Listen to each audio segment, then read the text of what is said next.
Yo! Alright, episode 3. We're going to be doing a click track for a song that I wrote with Damien Leith named Two of Us. We wrote this one a couple of years ago, and I have to say, it's one of my favorites. I really enjoy this song. I really like the subtlety in the song. It has a couple of moments where I go from head voice into chest voice and do a bit of an interesting vocal movement. You can check out that acoustic version. I've just put that up just a couple of hours ago. So you can check that one out if you want to hear the full song. I'm going to record this track. As I was recording the acoustic version, it kind of stuck out to me that I really just wanted to start cold. I've never really done a cold start before, so it'll be the guitar and vocal kind of falling at the same time. So I'm going to be doing a cold start on this one. Yeah, and I'm interested to see how that goes and how that lands when we add a full band and full instrumentation to all of this. It's quite a dynamic song. It has big movements and goes quite soft and then builds back up again. And there's a cool little octave change on the on that last chorus and then flips back up and moves. I really like all that. I think it works really well in the song. So yeah, I'm going to get to it. The tempo for this song, when Damien and I recorded the first demo of this, we recorded it faster. I've been playing with the tempos and kind of trying to get the feel for what I feel like I want the tempo to be. So I've settled it at 128 BPM and it's in 3/4. So I'm going to jump in and do that and I'll see you in a sec. So I just finished tracking the first round through of the Two of Us.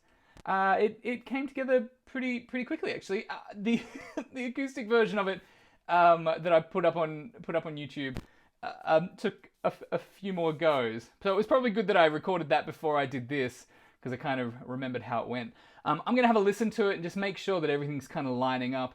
I saw on Scott's Bass Lessons the interview with Carol Kay talking about how, you know, the metronome has to groove, and I'm like, when you're recording these kind of things, you're really trying to think about making the metronome groove, or making sure that even though you're playing to a click and playing really like in that restricted environment, it's still making sure that you're getting the right feel and almost making it feel like you're not playing with a metronome. So that's really what I'm trying to go for. There was a couple of times in there where I forgot. It's like you're listening for the metronome, but it's, I don't know, you kind of forget that it's there for a second. You go, oh wait, did I stop playing in time? So I'm going to double check and make sure that that isn't the case, that I stopped playing in time. And we'll see. I'll fix up anything that I need to fix up along the way. Here we go. I'm going to do that. So I got about 1 minute and 15 seconds into this thing. And look, it's pretty solid. It's pretty good. But there's just a couple of points where I'm kind of messing it up. This is probably the biggest one here. I'll turn the metronome off. Here we go. Is the mystery gone? Little guitar, like little slip up here. Story already done. Little slide there. And it's not just that, there's just a couple of times in the guitar where it's not quite landing, it's not quite vibing, it's not quite gelling. So I am going to redo a guitar track. I'm just going to record over it, and I might chop and change little bits. I just want to make sure that it's like solid, and when musicians are playing over the top of this, that they're not going, oh, is that wrong, or am I playing the wrong thing? I just want to make sure that that's really solid. So this is really frustrating.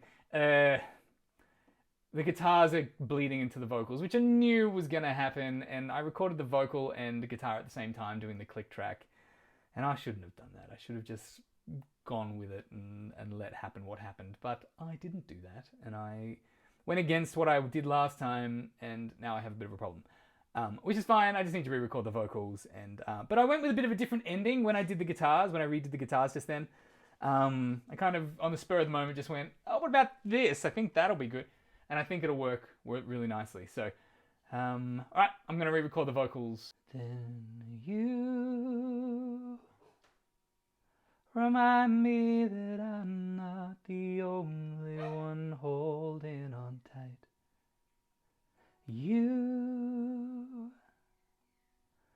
You're always there in my corner, right by my side, 'cause there's two of us. What could go wrong? Oh, two of us. We'll keep going strong. Oh, two of us. So I finished it, and I'm really happy with how it's coming out. Sorry. I finished it. I'm really happy now with how everything's kind of sitting together. I wasn't happy before. I thought I would be like kind of playing it all together and getting the right feel, but it just didn't feel right. I really like this bit at the end here, this drop in the chorus. So I'm gonna show you that bit. Let's have a listen. Then you remind me that I'm not the only one holding on tight.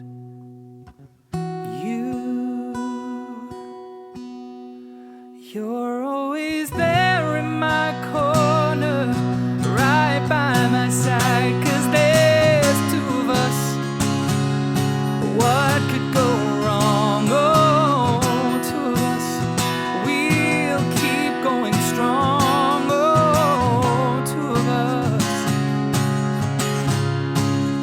Oh, two of us means we're never alone. I love the dog bark that's happening there. I think my dog stuck out the back, so I'm just going to leave that in there. It's part of the character of it, isn't it? And this won't end up on the final recording, so it's all fine. If you want to hear the whole thing, I'm going to be putting this track up on my Patreon page. So you can jump, if you want to support my Patreon, you can hear the progression of the tracks as they kind of come through. So I'm going to be posting things up as I add layers, as I add different things, and you'll see the progression of each and every track. Also, I've upgraded my studio a little bit, done a bit of a different setup, and I did a run through of that on the Patreon as well. So if you want to check that out, in the next video I am going to be exploring some options for miking my acoustic guitars.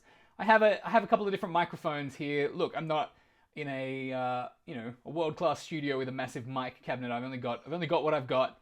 So I'm going to be exploring how I use these microphones and what actually gets the best option. I might even look at some unconventional mics and see how they go on the acoustic guitar.